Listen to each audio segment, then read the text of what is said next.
Okay, ఈరోజు మనం ఒక స్టోరీ చెప్పుకుందాం.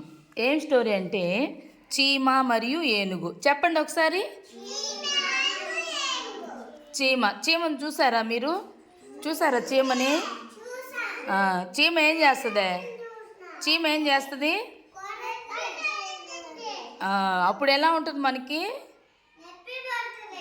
Okay, very good. ఏనుగుని చూసారా? ఏనుగు ఎక్కడ చూసారు మీరు?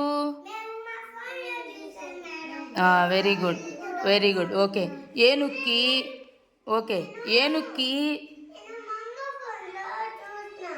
ఓకే ఏనుక్కి చూడండి, పెద్ద పెద్ద చెవులు, చిన్న కళ్ళు, ఒక తొండము, తర్వాత 2 దంతాలు, ఇవన్నీ ఉంటాయి అన్నమాట ఏనుక్కి. ఆ ఏనుగు ఏంటంటే ఒక అడవిలో ఉందన్నమాట. ఒక అడవిలో ఏనుగు ఉంది. దానికి బాగా పొగరు ఎక్కువ. అదే అడవిలో చీమల కుటుంబం ఉంది. చీమలన్నీ కలిసి ఒక కుటుంబంలాగా ఉన్నాయన్నమాట. అప్పుడు ఒకరోజు చీమలన్నీ ఆహారం, దానికి ఆకలేస్తుంది కదా, ఆహారం సంపాదించుకోవాలి కాబట్టి అవన్నీ వెళ్ళేసి ఆహారం సంపాదించుకోవడానికి పోతూ ఉన్నాయన్నమాట. పోయేసి తర్వాత మళ్ళీ తిరిగి ఆహారం సంపాదించుకొని తిరిగి వస్తూ ఉంటే ఏనుగు ఏం చేసిందంటే పాపం తొండంతో నీళ్లు తీసుకొని ఆ చీమల మీద అంతా ఉఫ్ అని చిమ్మింది, వాటి మీద చిమ్మింది. అప్పుడు చీమలన్నీ ఏమవుతాయి? అన్నీ చల్లా చెదురైపోయాయి పాపం, కొన్ని చనిపోయినాయి. అప్పుడు ఆ చీమలు ఏనుగుని ఏం చేయలేక ఎలాగైనా సరే ఏనుగుకి బుద్ధి చెప్పాలి అని చెప్పి అనుకున్నాయి. అప్పుడు ఒకరోజు పక్క రోజు ఏం జరిగిందంటే ఏనుగు నిద్రపోతూ ఉందన్నమాట. నిద్రపోతూ ఉంటే ఈ చీమలు ఏం చేశాయి? దాని తొండంలోకి మెల్లిగా వెళ్ళిపోయాయి అన్నమాట.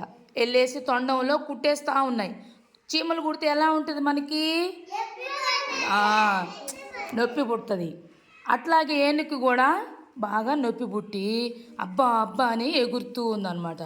నేను ఇంకెప్పుడు మిమ్మల్ని బాధ పెట్టను, సారీ, మీరందరూ వచ్చేయండి నా తొండంలోంచి అని చెప్పారనేసి ఏనుగు వాటిని సారీ అని అనేసి అడిగిందనమాట. అప్పుడు చీమలన్నీ వచ్చేసాయి, బయటకు వచ్చేసి పాపం ఏడ్చింది ఏనుగు. ఏడ్చేటప్పటికి పాపం ఏనుగు ఏడుస్తుంది అనేసి చీమలన్నీ వచ్చేసాయి.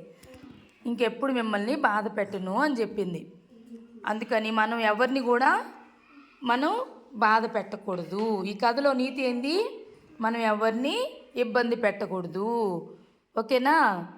ఎవరిని తక్కువ అంచనా వేయకూడదు. చిన్న చీమలు కదా అని చెప్పాలనేసి అది తక్కువ అంచనా వేసింది.